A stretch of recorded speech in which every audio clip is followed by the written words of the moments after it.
Hi, Year 11. Here is your feedback on assignment 10, osmoregulation and homeostasis. Remember, osmoregulation is the control of water content in the blood. Homeostasis is the maintenance of the internal environment of the body. First two questions are exactly that. Define the term homeostasis. And again, it's this idea of keeping the body's internal environment stable. Because if it's not staying the same, problems. Okay, so by staying the same, this applies to water content, it applies to pH, it applies to temperature, it applies to lots and lots of things. The big idea here, the body needs to keep its internal environment within a very particular range, and anything outside of that range will cause strain and lead to various life processes and functions not occurring in the way that they should. Define the term osmoregulation. It's the control of water levels. So we've got a particularly fancy answer here talking about water potential and electrolytes. Keep it simple, okay? Osmoregulation is the control of the water content in the blood. Right. Describe how the water content of the blood could increase. Really simple. Chemical called ADH. Okay. So by using this ADH, what it's going to do is it's going to lead to more or less reabsorption of water by the kidneys. Okay, so you produce a large amount of ADH, you'll have a large amount of reabsorption. You produce a very little amount of ADH, you won't have that much reabsorption at all. Okay, and that will change your volumes and your concentrations of your urine. So let's move on. Explain why too large a volume of water in the blood is potentially a problem. Too much of it, you'll overhydrate, you might not get enough sodium, that's all very good. There's an idea that's missing here, blood pressure. Okay, so you increase the amount of water in the blood, you'll increase blood pressure, that will oversupply of various organs and processes, that can lead to swelling, that can lead to health problems, and those have got a range. Depends what's swelling really, what's getting larger or what's not working. But too much water can create problems. Okay, explain why too small a volume. Okay, well, what that will do is the blood will be thicker. Okay, there won't be enough water in the blood. It'll be harder for the heart to do its job. That will do things to blood pressure. It will lower it. You may not be getting the supply of nutrients that you need to, and it can also lead to wear and tear in terms of the body having to work harder than it might need to. It's a very long-term consequence of it. So yeah, but no, not that last one, not really. Right, identify a scenario that could lead to the volume of the water in the blood decreasing. You exercise, you sweat a lot, you eat a lot of salt, you don't take in a lot of water. All of those things. All right, if it's a really hot day. All right, the big idea here: link it to the environmental factor.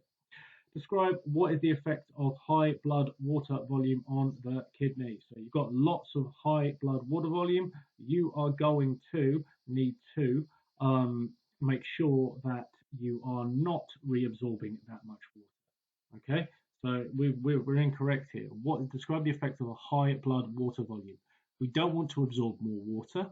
We want to absorb less water. Okay, and that will mean that we will have a paler urine and a large volume. Describe the effect of a blood volume on the kidney, a low blood volume on the kidney. Well, we were going to want to reabsorb as much water as we can. That will result in less urine output and a darker color of urine. Okay, ADH, it's a hormone. It's made in the pituitary gland, not the hypothalamus. The hypothalamus detects changes in the water content, if memory serves. So, big idea. What does ADH do? It helps regulate the water levels in the blood by controlling reabsorption in the kidney, specifically in the collecting duct. Right, identify what triggers an increase in the amount of ADH, the amount of water in the blood being too low. Okay, that will cause change up there. Describe what happens to the kidney if the amount of ADH goes up. So the big increase in that will result in an increase in reabsorption, and that will cause things to be more concentrated. There is an additional level of detail here. It is going to cause the collecting duct to open up channels called aquaporins, and in will come the water there. So the main site of reabsorption because of the action of ADH is the collecting duct. Right, identify what triggers a decrease in the amount of ADH. Too much water in the blood, high water level in the blood. Straightforward. Identify what happens to the kidney if the amount of ADH goes down. You get less reabsorption, you'll get more dilute urine, it'll be less concentrated in terms of things like urea. Identify what part senses that change. Hypothalamus. So yeah, we get it right here. Okay, chemicals that can inhibit ADH. Alcohol.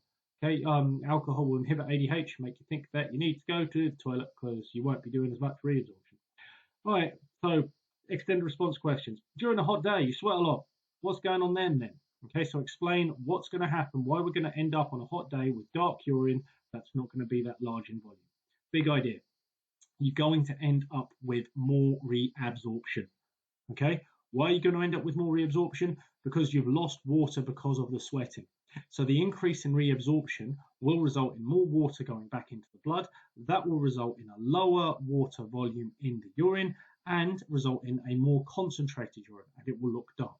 The opposite happens in the cold. There will not be as much reabsorption. There will not be as much, the volume of the urine won't be reduced in the same way. So what that will mean is that you'll urinate more, you'll have a larger volume of water, and it will be more dilute because there's more water in that volume.